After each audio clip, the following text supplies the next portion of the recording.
Ethan had always believed that stability was the mark of a good life. His apartment with Michael reflected that: organized shelves, a quiet rhythm to the evenings, and a sense of safety that never wavered. Michael, his partner of 3 years, was dependable in ways Ethan admired. He remembered their first months together, when Michael's laughter had felt like sunlight, warming every corner of his restless heart. Yet as time passed, the brightness dulled. Ethan rarely admitted it, even to himself, but the passion had settled into routine, and the routine sometimes felt like a cage. That was when Daniel reappeared. Daniel had once been his roommate in college, confident, spontaneous, and magnetic in a way that made people lean closer without realizing. They hadn't spoken much after graduation, but when Daniel texted out of the blue, Ethan felt a rush of old familiarity. Their messages began casually, updates about work and city life, but soon the tone shifted into something lighter, teasing, almost intimate. Ethan told himself it was harmless, nothing more than friendship resurfacing. Still, when he typed the words, "You should come over for dinner one night," he knew it wasn't just casual. When Ethan mentioned it to Michael, his boyfriend's response was effortless trust. "Your old roommate?" "Of course, invite him," Michael said, smiling as he chopped vegetables for the meal. "It'll be good to meet him."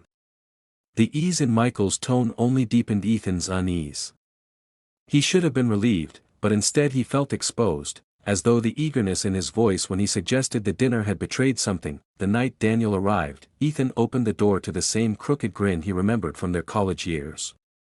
Daniel stepped in with an energy that filled the apartment, his presence stirring something long buried.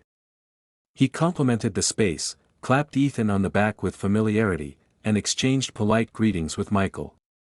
From the outside, it looked like an ordinary reunion of old friends, but for Ethan, it felt different. Dinner began with easy conversation. Michael asked Daniel about his work, his travels, his recent move back to the city.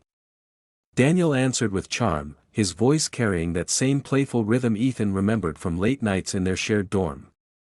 They laughed about forgotten mishaps, retelling stories that made Michael chuckle along even though he hadn't been there. As plates were passed and glasses refilled, Ethan felt the air shift. Daniel's gaze lingered just a second too long when their eyes met across the table. A brush of fingertips as Ethan handed him the breadbasket sparked an unsteady current he tried to ignore. Michael, seated between them, noticed nothing. The nostalgia deepened into subtle tension. Daniel teased Ethan about his meticulous habits, the way he always kept his side of the dorm immaculate. "Some things don't change," Daniel said with a knowing smirk, glancing around the tidy apartment. Ethan laughed, but his chest tightened at the familiarity in the remark. Michael excused himself midway through dessert to take a late-night work call in the other room. His absence felt immediate, the silence heavy with possibility.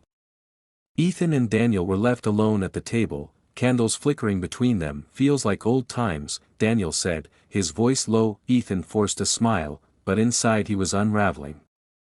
He couldn't deny the way his heart thudded at the sound of Daniel's voice, the way his mind replayed memories of nights when their conversations had stretched until dawn, when their closeness had felt like something more than friendship. He cleared his throat, reaching for the wine bottle as though the motion could steady him.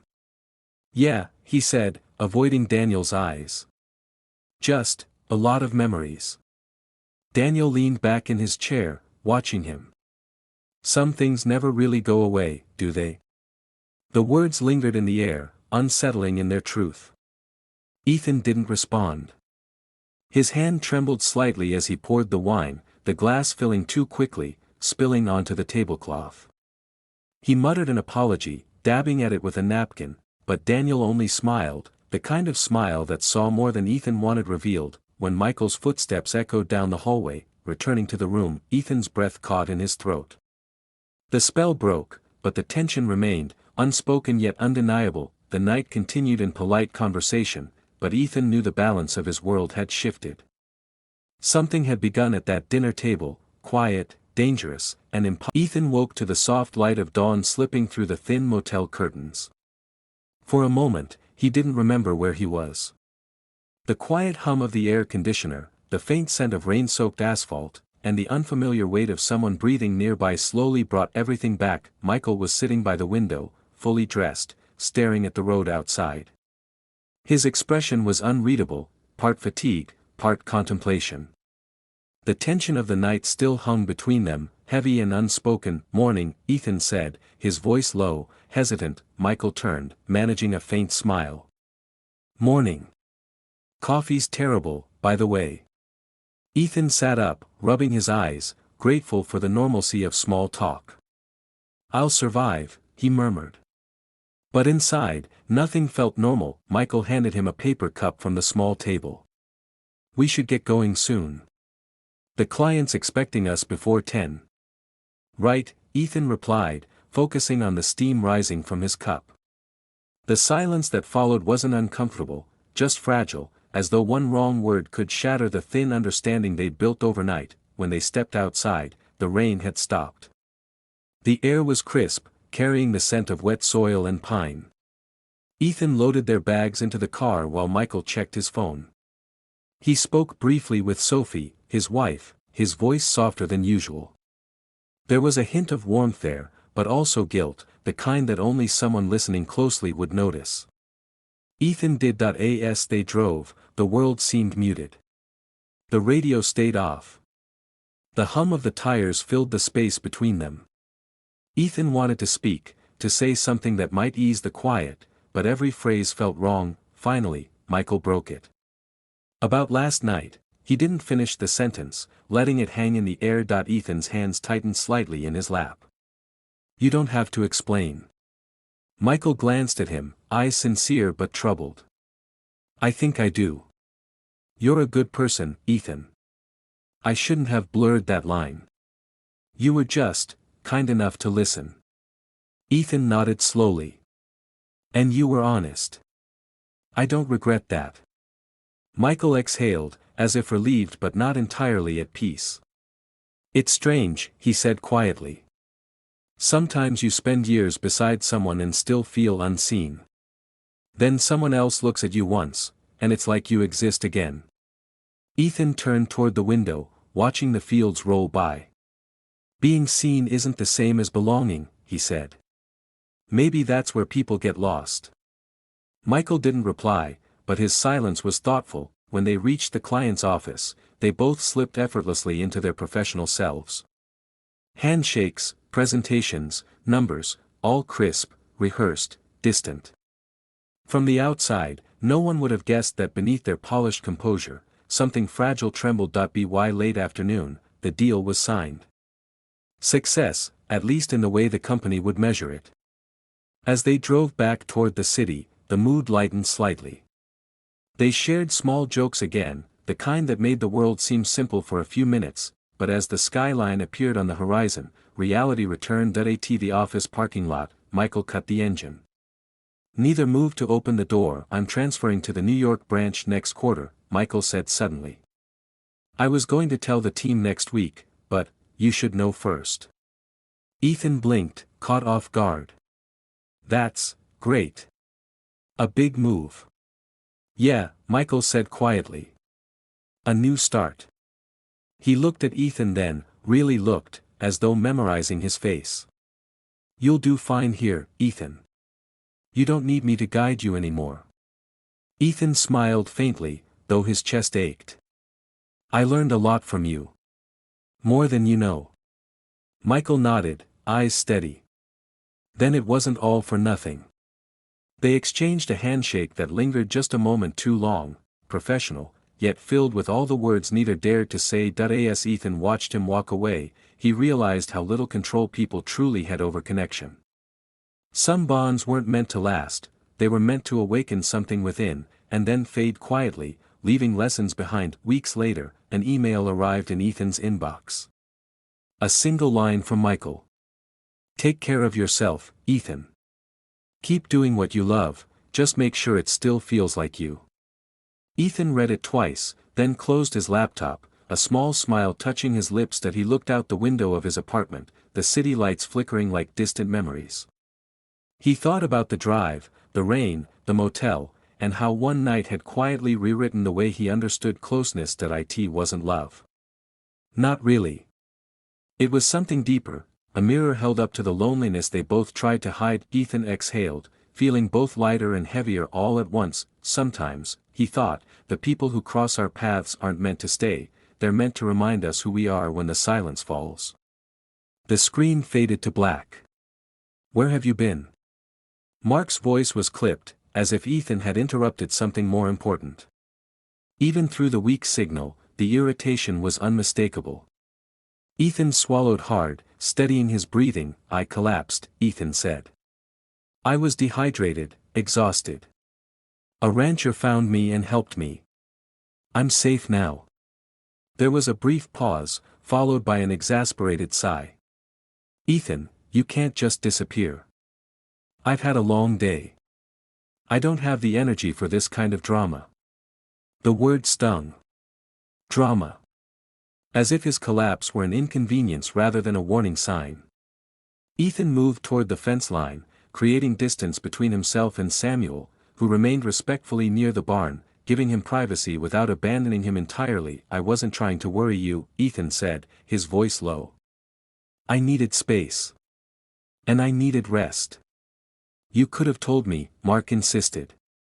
"You can't make decisions like this without considering how they affect other people." Ethan closed his eyes.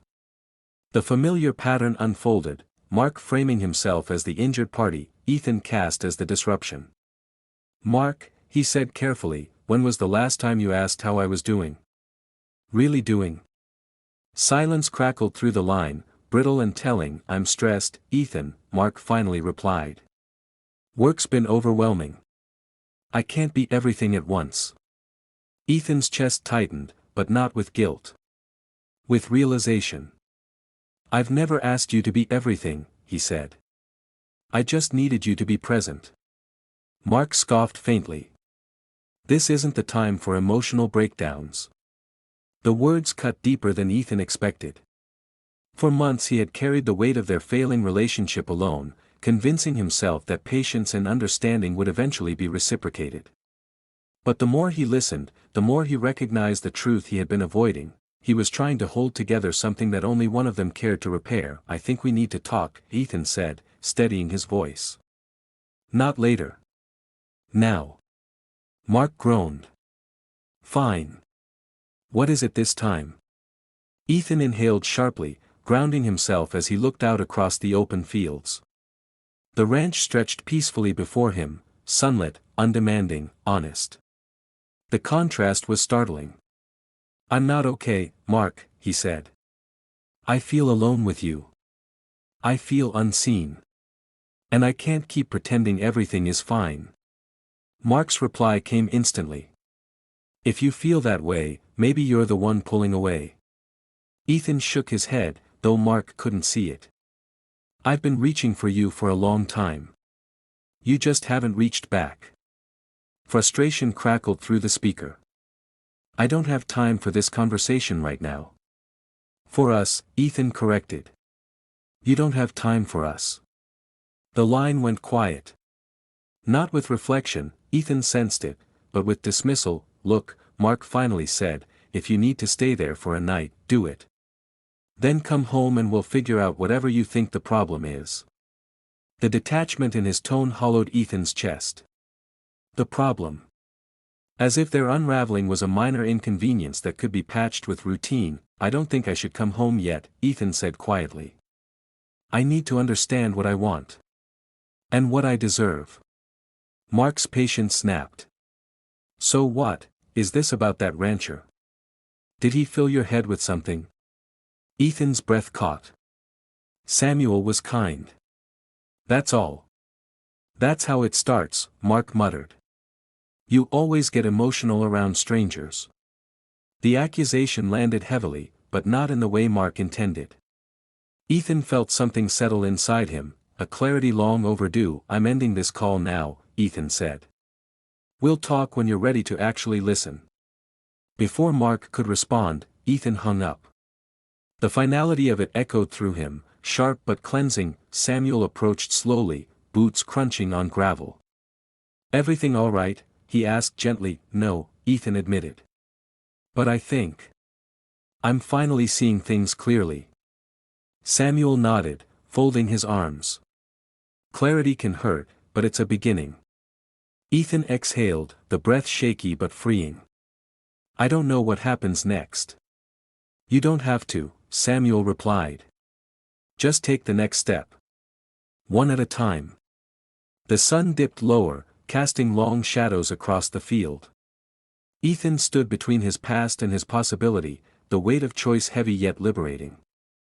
For the first time in a long while, he felt his heart shift, not toward certainty, but toward hope, and that was enough to take the next step forward.